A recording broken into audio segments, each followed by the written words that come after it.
Donald Trump is known worldwide as a businessman, real estate mogul, and the US president. But did you know that many of his business ventures have completely shut down? Today, we're diving into 15 Trump businesses that failed and disappeared over the years. Some were shocking, others predictable, but all left a mark on Trump's business legacy.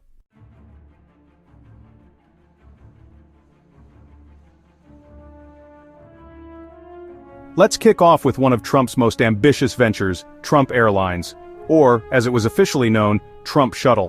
In 1989, Donald Trump purchased the struggling Eastern Air Shuttle, a commuter airline servicing the Northeast corridor between New York, Washington, D.C., and Boston. Trump's vision? To transform this reliable, no-frills service into the pinnacle of luxury travel. And luxurious it was.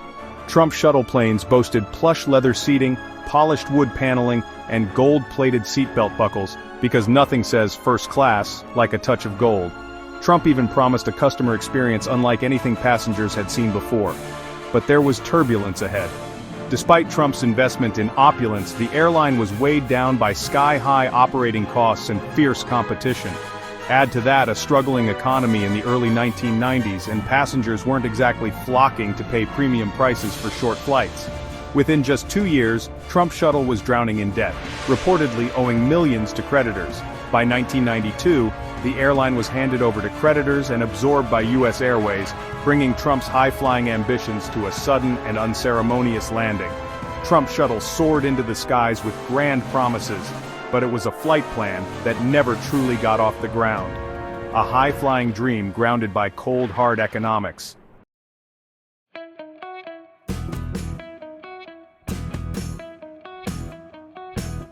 Ladies and gentlemen, let's raise a glass, eh? Or maybe not. Enter Trump Vodka, a bold venture that promised to distill success, quite literally.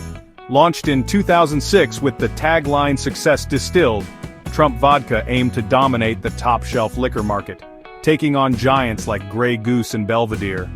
Branded as the ultimate statement of luxury, it was marketed as the drink of winners, the beverage of billionaires. But this golden opportunity turned out to be more of a shot glass half empty. Despite the glitzy branding and bold claims, Trump Vodka failed to make a splash in the competitive spirits industry. Consumers just weren't buying it, literally. Trump Vodka struggled to stand out in a crowded market, and sales were underwhelming from the get-go. The target audience? Unclear.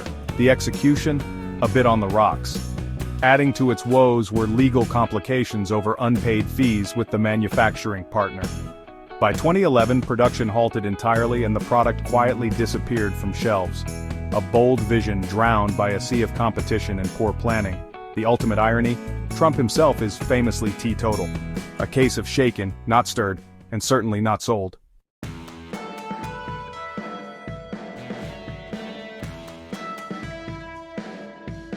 In 2005, Donald Trump launched Trump University, promising eager students the secrets to his real estate success.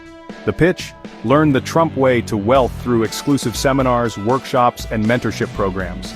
It sounded like a dream opportunity, especially for those looking to break into the lucrative world of real estate. The program marketed itself as the ultimate chance to learn from a billionaire, offering everything from beginner courses to advanced strategies for closing deals. The price tag? Up to $35,000 for the full program. But the cracks began to show. Students reported that the mentors were not real experts in real estate, but were instead high-pressure salespeople. The promised one-on-one coaching with Trump himself never happened. And those secrets to success? Many students found them to be vague and unhelpful. Frustrated students filed complaints alleging that the university was little more than a scam filled with misleading claims and overpriced materials. By 2011, Trump University had shut its doors, but the lawsuits had just begun. The controversy reached its peak in 2016 when multiple lawsuits were consolidated, accusing Trump University of fraud and deceptive business practices. Trump settled for $25 million, one of the largest payouts of its kind, without admitting wrongdoing. For many, Trump University stands as a cautionary tale, proof that not all that glitters is gold. It promised the tools for success, but delivered a harsh lesson in consumer skepticism. A classic case of what not to do in business.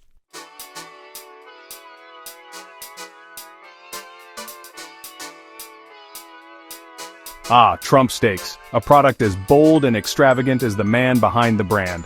Launched in 2007, these were marketed as the world's greatest steaks. And of course, only the finest would carry the Trump name. Available exclusively through the Sharper Image and QVC, Trump Steaks promised premium cuts of meat, targeting those with a taste for the finer things in life. The price tag? A whopping $199 for just 4 steaks. But, as they say, you get what you pay for, or do you? One problem? The Sharper Image wasn't exactly the first place people thought of when shopping for high-end meat. Pair that with limited availability and a hefty price point, and it was a recipe for disaster. Critics slammed the venture for being overpriced and overhyped. Consumers just weren't biting, pun intended. By 2009, the grills went cold, and Trump Steaks vanished from stores. The brand was quietly retired, leaving behind a legacy of bold promises but little sizzle. Turns out, branding skyscrapers and luxury hotels doesn't translate to success in the steak business. Trump Steaks, a culinary experiment that didn't quite make the cut.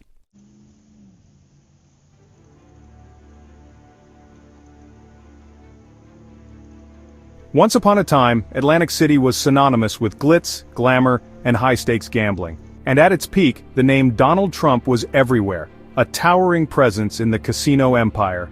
Trump's entry into Atlantic City began in the early 1980s with the grand opening of Trump Plaza. It was soon followed by Trump Castle, and in 1990, the crown jewel, Trump Taj Mahal, touted as the 8th wonder of the world. The casinos symbolized wealth, extravagance, and the promise of a jackpot.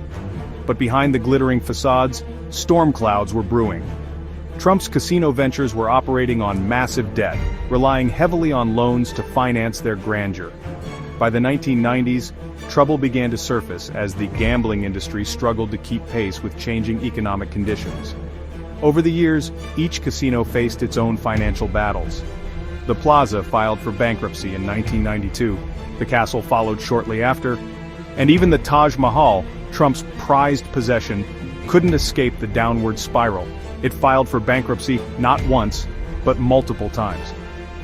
By 2016, the Trump Taj Mahal, the last of his Atlantic City casinos, shut its doors for good, marking the end of Trump's presence in the city. Mismanagement, rising competition, and staggering debts turned what was once a thriving empire into echoes of lost fortunes. Trump casinos were a symbol of ambition, but they also became a cautionary tale, a reminder that even the most opulent empires can crumble under the weight of financial missteps.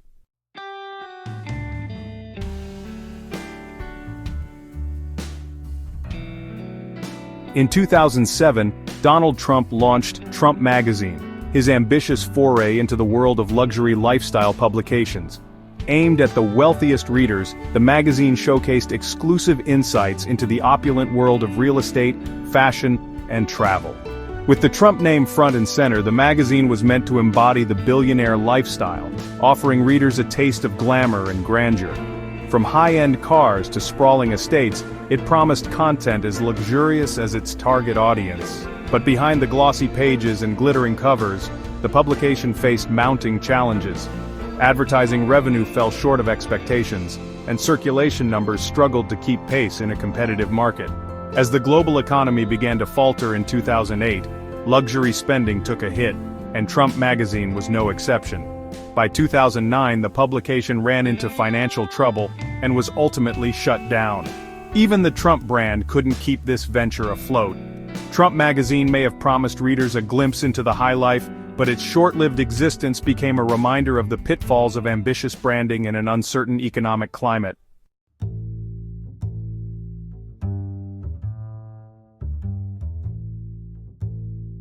In 2006, Donald Trump unveiled Trump Mortgage, his ambitious entry into the world of real estate financing. With the Trump name attached, the company promised to revolutionize the mortgage industry, offering loans to aspiring homeowners and real estate investors. Trump Mortgage was marketed as the ultimate solution for anyone looking to achieve the American dream. Trump himself declared it would be a game changer, boasting that his expertise in real estate would ensure its success. But behind the scenes, cracks were already forming.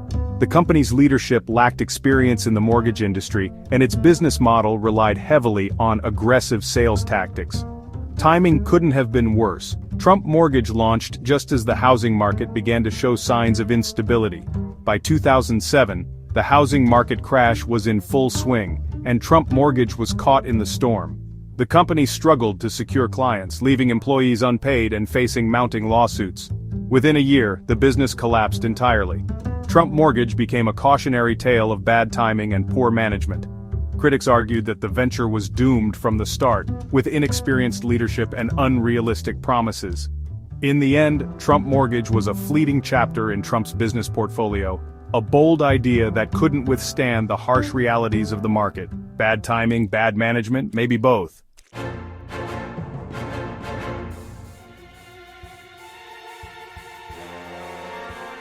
In 2006, Donald Trump expanded his empire into the booming world of online travel.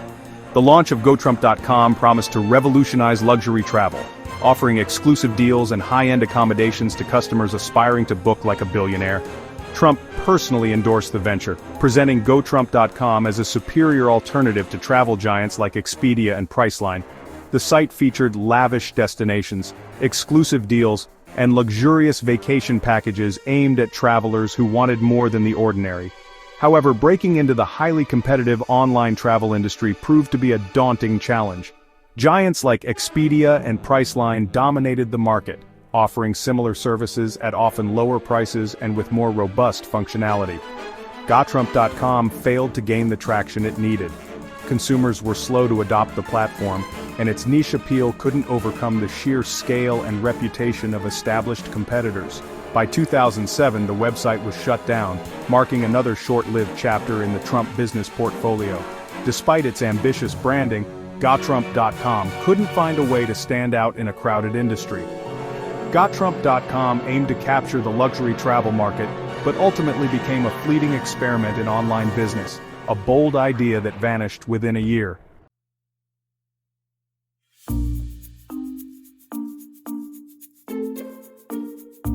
In 2003, Donald Trump entered the bottled water market with Trump Ice, a product he described as the purest, best-tasting water available.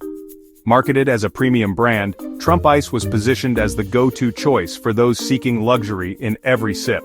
With Trump's name prominently displayed on the label, the product aimed to stand out in a crowded market dominated by established brands like Evian and Dasani. Trump Ice was even featured in his casinos and hotels, reinforcing its image as a high-end offering. But despite its bold branding, Trump Ice struggled to gain traction. The bottled water market was already saturated and consumers were slow to embrace the product. Sales remained modest, and distribution was limited. By the late 2000s, Trump Ice had quietly fizzled out, unable to compete with industry giants. The product was discontinued, marking another short-lived chapter in Trump's business ventures. Trump Ice promised to quench the thirst for luxury, but it ultimately became a fleeting experiment in branding, a bold idea that melted away.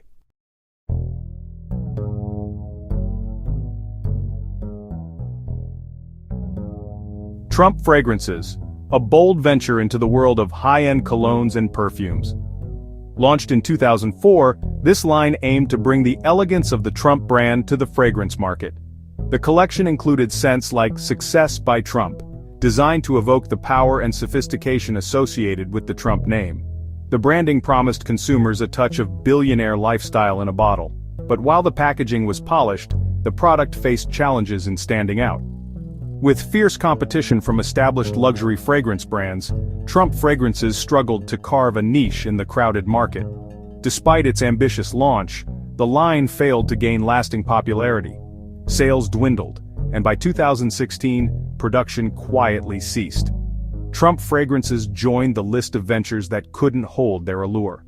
While Trump Fragrances sought to capture the essence of success, it ultimately became a fleeting experiment in luxury branding, a bold aroma that didn't linger.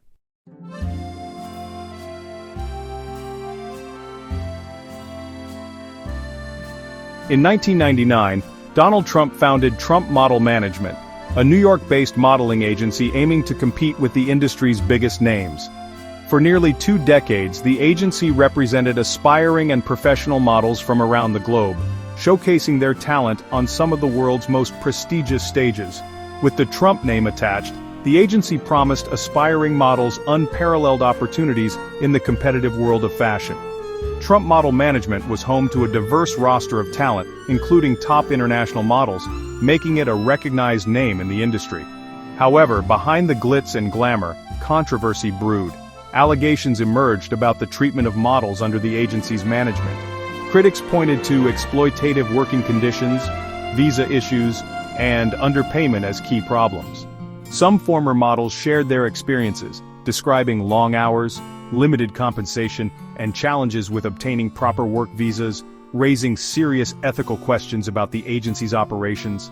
By 2017, mounting criticism and industry shifts led to the agency's closure.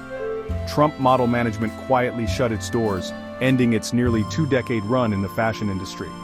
Trump Model Management began as a bold move into the world of high fashion, but it ultimately became a story overshadowed by controversy and ethical concerns, a chapter in the Trump business portfolio that ended as quietly as it began.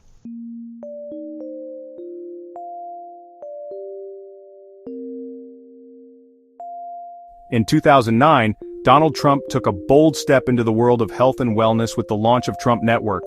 Promising financial independence and a healthier lifestyle, the multi-level marketing business aimed to empower people to live better and earn more. Trump presented the venture as an opportunity for everyday people to share in his success. The Trump Network offered a range of products, including custom nutritional supplements, weight loss solutions, and wellness tests marketed as groundbreaking innovations. The idea was simple: sell products, recruit others to do the same, and earn commissions through a tiered structure. But while some embraced the opportunity, critics quickly raised concerns. The products were met with mixed reviews, and many participants found it challenging to make significant profits. Like many multi-level marketing schemes, the Trump Network relied heavily on recruitment, leaving the majority of participants struggling to recoup their initial investments. As the novelty wore off and skepticism grew, sales plummeted. By 2012, the Trump Network was sold off and quietly shut down, marking the end of another ambitious but ultimately unsuccessful business venture. The Trump Network promised health, wealth, and success, but like many ventures before it, it couldn't deliver on its grand vision. A business that aimed to inspire but instead became another footnote in Trump's entrepreneurial journey.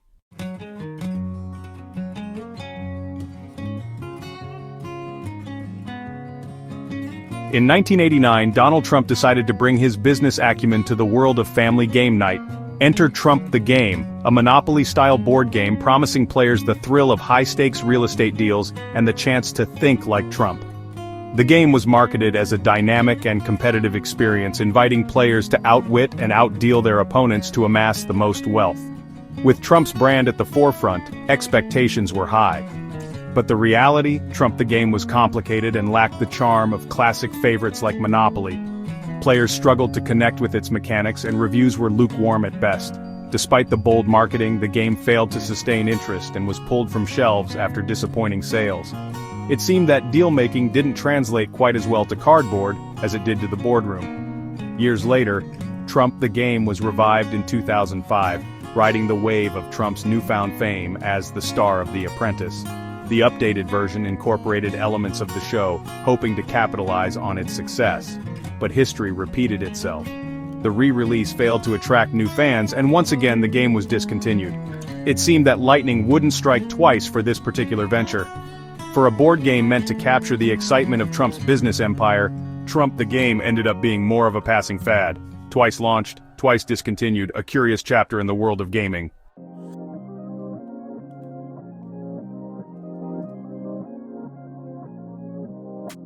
In the world of fashion, Donald Trump made his mark with Trump Menswear, a line of suits, ties, and accessories sold exclusively at Macy's.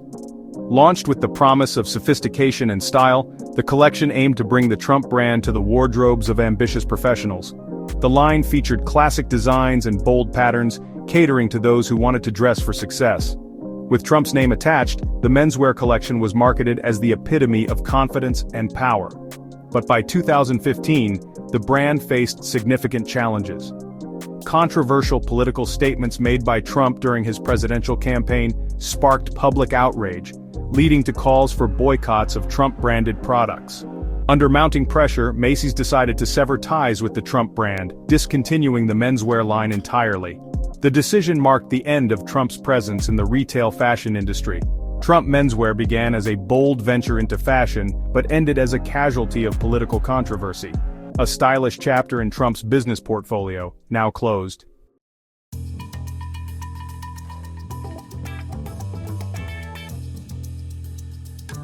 The New Jersey Generals were a professional football team in the United States Football League, USFL, active from 1983 to 1985. Here's a deeper dive into their story, founding and early days. The team was established in 1982 and began playing in 1983. Initially owned by Oklahoma oil magnate J. Walter Duncan, the Generals played their home games at Giant Stadium in East Rutherford, New Jersey. The team colors were scarlet red, white, royal blue, and gold. Star power. The Generals made headlines by signing Heisman Trophy winner Herschel Walker, a standout running back from the University of Georgia.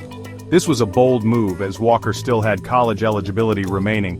His signing brought significant attention to the team and the league. Donald Trump's ownership. In 1984, Donald Trump purchased the team from Duncan.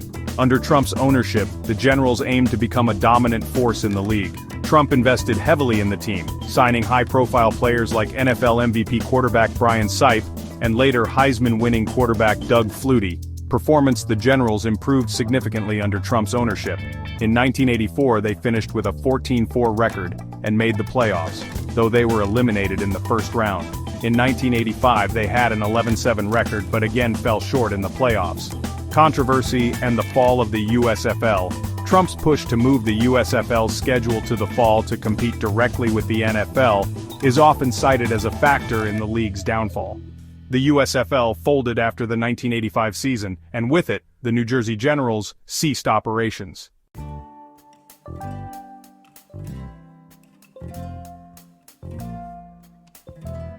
From casinos to airlines, board games to beauty pageants, Donald Trump's business ventures have spanned industries and continents.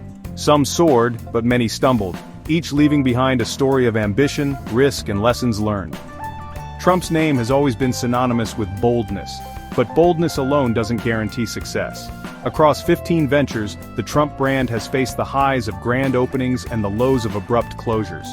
While these failures may have tarnished individual projects, they've also shaped the narrative of a businessman who never stopped taking risks. For Trump, every venture, successful or not, was a chance to redefine his legacy. In the end, the story of Donald Trump's business empire is one of resilience and reinvention. Each failure is a reminder that ambition often walks hand in hand with risk, and that even the boldest dreams can falter.